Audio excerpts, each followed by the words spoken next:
Hello guys, Alicia nyo. Nagbabalik ulit para sa ating panibagong video.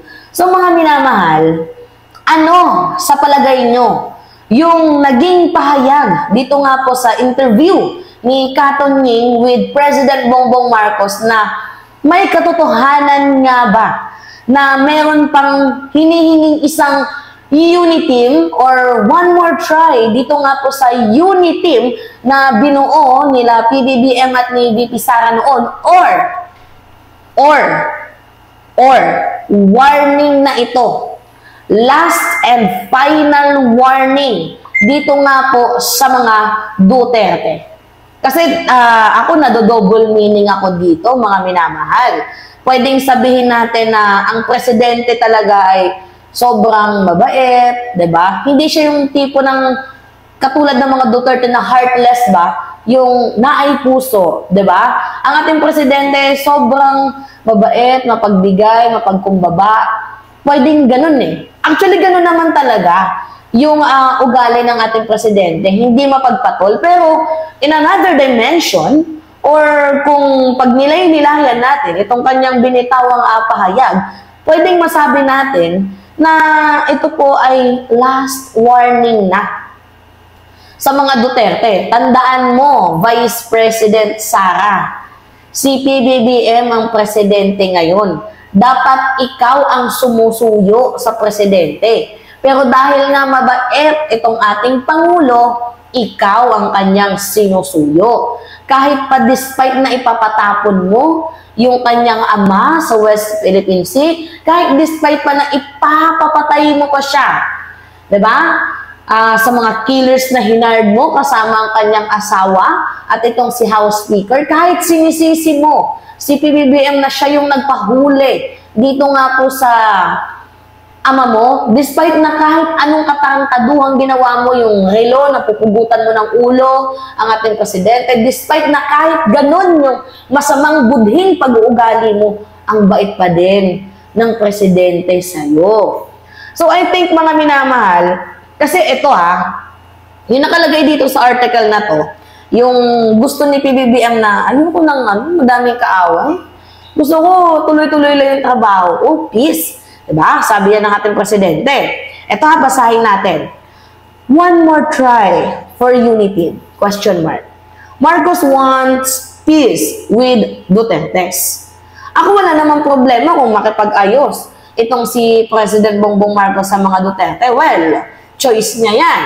And hindi naman ako kung sino mang tao na pwedeng magpabago sa choice ng ating presidente. Pero the fact na ikaw ay tinraidor na, the fact na ikaw ay binaboy na, the fact na niyuwak na yung pangalan ninyo, pinagbintangang adik, bangag, I think there is no more chances na magkaroon ng conciliation ang unity or yung Duterte and Marcoses. Kung ako lang yung tatanungin, kung ako yung nasa sitwasyon ni PBBM. Pero nakikita ko naman ang ating presidente ay sobrang humble, sobrang bait, sobrang mapagkumbaba, 'di ba?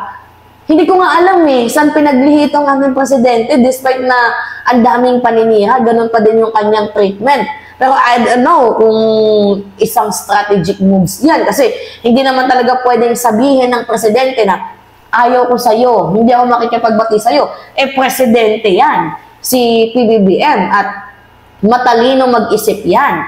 Kung wise or kung chess master, itong si former President Duterte or yung mga Duterte, mas chess pa sa chess, itong si PBBM. Biruin nyo willing makipag-cooperate ang gobyerno na makipagbalikan tayo dito sa International Criminal Court. While itong ating presidente ay sinasabi na hindi kailangan ng jurisdiction yan. Magaling lumaro din ng ating presidente. Magaling yung kanyang strategiya, magaling yung kanyang moves. I don't know kung pakawalan niya yan si Bongo kasi itong si Bongo threat din yan sa mga Duterte na posibleng maging presidente ngayong 2028. Diba? So, how sure yung mga DDS na ang boto ni Senator Go sa impeachment ay conviction. Baka malay mo, acquittal. Baka malay nyo, magulat kayo, conviction yung boto ni Senator Go. Kasi as far as I know, si Sara Duterte is not in a good term. And even Pulong and Baste, not in a good term with Duterte's siblings. Diba? Duterte's fams. Kasi alam naman ninyo na tinira noon ni Baste Duterte itong si Senator Go to the point na sinabi niya na bakit ang tahimik mo lang? Diba? Yung overkill issue. Do you remember that, guys? Yung overkill issue na yan. And then eventually, sasabihin ni Baste Duterte, nabuti pa itong si Risa Ontiveros. Patuloy sa kanyang pagiging kritisismo. Hindi nagbabago yung kanyang pananaw, di ba? Pinuri niya pa nga noon si Risa Ontiveros. And nung nahuli itong si former President Duterte, merong isang alay, di ba? Ang nagtaksil sa Duterte's circle to the point na parang iniluklok ng jablo, di ba? Itong si Digong dito nga po sa ICC. I know na yun, alam niyo yan, mga minamahal, na meron pong nag-betrayed dito nga po sa Duterte's camp. And hindi naman natin sinasabi na yan ay si Bongo, pero if the shoe fits, wear it. Dahil malaking ambag yung boto ngayong 2025 midterm election sa magiging boto para sa 2028 presidential election. Maliit na lamang po yung 3 taon na yan, mga minamahal. Pero walang makakapagsabi, diba, sa darating na mga minuto, oras, buwan, taon, or panahon na itong si Go is patuloy yung loyalty sa mga Duterte. Lalo pat ang tagline niya nga, ang bisyo ko ay magserbisyo. Baka naman lumos-lubosin ni Senator Go yan. Pagdating ng 2028, tumakbo presidente. Tapos ang kanyang tagline, ang bisyo ko ay magserbisyo.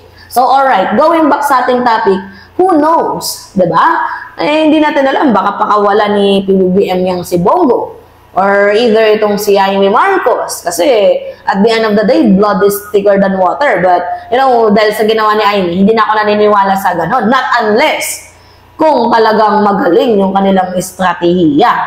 Diba, mga minamahal, kung magaling yung kanilang plano, kung magaling yung kanilang tawag dito, political movement, who knows, diba? So, yung politika, come and go yan. Now, going back dito nga po sa ating topic, kung itong si Sara Duterte ay patuloy, diba? Patuloy na magmamataas, I think para sa akin kasi mga minamahal, yung presidente, hindi niya naman talaga pwedeng sabihin niya na ganito, ay ayaw ko sa'yo, presidente yan eh. Kumbaga, it's a diplomatic moves or it is an agreement or whatever it is, yung point of view natin dito mga minamahal, yung ginagawa ng ating presidente, medyo silent yung kanyang atake. Nakikita ko yan sa ginagawa ng ating presidente, medyo silent yung kanyang atake. Like makikipagbate, pero deep inside, last warning ko na to sa inyo. May meaning yan, hindi naman magsasalita ang ating presidente ng basta-basta lang. Mayroong meaning yan. Alam nga naman sabi ng ating presidente, hindi kita gusto. Para saan pa yung kanyang pagiging presidente kung hindi niya ipopromote yung unity? Diba? Nagigets ninyo mga minamahal, magaling po ang ating Pangulo. Magaling po ang ating gobyerno, ang ating pamahalaan. Ang problema dito lang talaga, itong si Sara Duterte, dahil medyo hindi napapagbigyan, medyo gusto niya superior pa din siya, gumawa ng movement na siya din ang pangalan din nila, yung masisira. Kaya itong ginawa ni President Bongbong Marcos, I think this is the last and final warning sa mga Duterte. Ayaw niyong makipag-ayos, sige. Ibubuhos ko na sa inyo yung huling 3 taon ko. Diba? Tandaan mo, wala namang tawag dito mga minamahal, hindi naman related kay Presidente yung impeachment na yan dahil nasa Senado naman yan, di ba? Nasa House, Prosecutor, nasa Huwes, nasa Senate yan. Walang kinalaman dyan ng ating Presidente. Pero, kayang lumaro dyan ng ating Presidente. Kaya niyang manduhin yan kung gagamitan niya ng powers. Diba? Kung gaganti siya. Pero I think hindi naman gano'n ang ating presidente kahangol. Diba? Ka-uhaw sa kapangyarihan. Hindi naman to katulad ng mga Duterte na, walang ibang ginawa kundi mangamkam ng kapangyarihan, hunger for power, uhaw sa madaling sabi. Pero, mga minamahal, itong ginawa ng ating presidente, pagpapakita lamang to ng pagiging makatao. Alam niyo yun? Yung despite na kahit ang daming sinasabi sa kanya, still nandun pa din yung humanity, yung respect. Diba? Dito kay VP Sara, dito sa pamilya ng mga Duterte. Even pa na ang daming ginawang hindi maganda ng mga Duterte dito nga po sa pamilya ng ating presidente, nandun pa din yung kanyang respect. Diba? Kaya it's a shameful sa mga Duterte kung sila pa yung mapagmataas. Wala namang kinalaman si PBBM sa kaso ni Digong eh. Sino ba yung gumawa ng krimen? Hindi naman yung presidente, di ba? Sino ba yung nagpagana dyan? Yung rule of law, yung due process. Sino ba yung humingi sa ICC? Yung Pilipino, na mga niyurak ang pagkatao ng mga Duterte. Lumapit sila sa International Criminal Court, tinulungan sila ni Attorney Council Cristina Conti, tinulungan ng Magdalo, madami ang nagtulong-tulong dyan. At dinaan yan sa due process. 8 taon ang inabot, mga minamahal. Baka tandaan ninyo, 8 taon po ang inabot.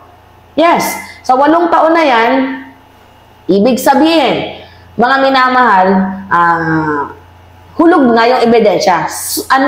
Lutong-luto na. Alam niyo yung luto na ebidensya, mga minamahal? To the point na ganito, na pagkumpuni-kumpuni na. Kumbaga, sa pinaka-small hanggang sa pinaka-malaki, pinagkumpuni-kumpuni. 8,000 pages.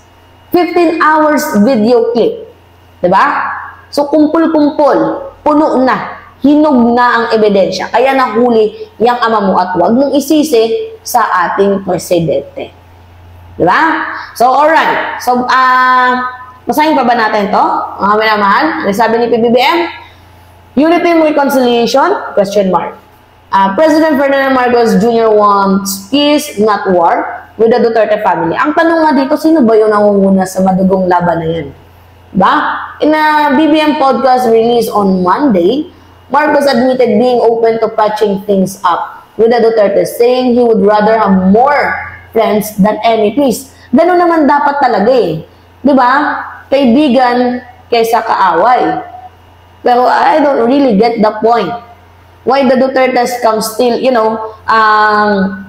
nandoon pa din sila sa punto ng kanilang buhay na nandoon yung inggit, himotok, galit, na in the first place, sila din naman yung gumawa ng mga bagay na hindi dapat, kaya umabot sila sa puntong ganyan. Tapos isisisi nila sa presidente. Tama bang behavior yun? Niyam?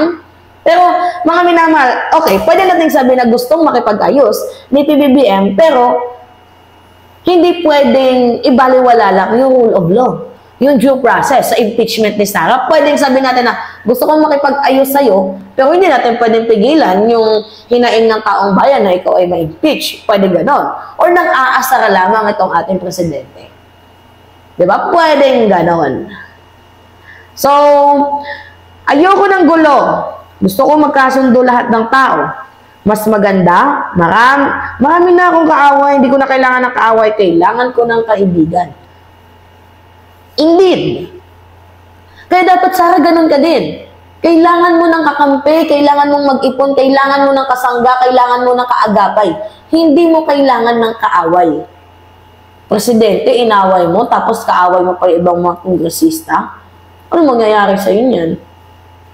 Diba? Maybe yung ama mo magaling sa politika, pero ikaw, malayo pa, pero ang dami mo nang pinuputak, ang dami mo nang sinasabi, na yan din yung magpapabagsak sa'yo pagdating ng panahon. Tandaan mo yan. Yung mga millennials ngayon, naiangat itong si Bam Aquino. Diba? Kung itong si Bam Aquino ay dalhin ng mga millennials or kumuha sa mga kakamping ng pagka-presidente, Sara, wala ka na. Kasi kahit ako, suntok sa buwan, hindi ako babalik sa inyo. Nung nalaman ko yung pandarambong, panloloko nyo, diba? Pamamatay nyo sa mamamayang Pilipino, no more chances na bumalik pa sa mga katulad ninyo. Ang mulat ay hindi na muling pipikit pa. Pakatandaan yan. Kabataan ay pag-asa ng bayan. Alright? So mga minamahal, anyway, yun po.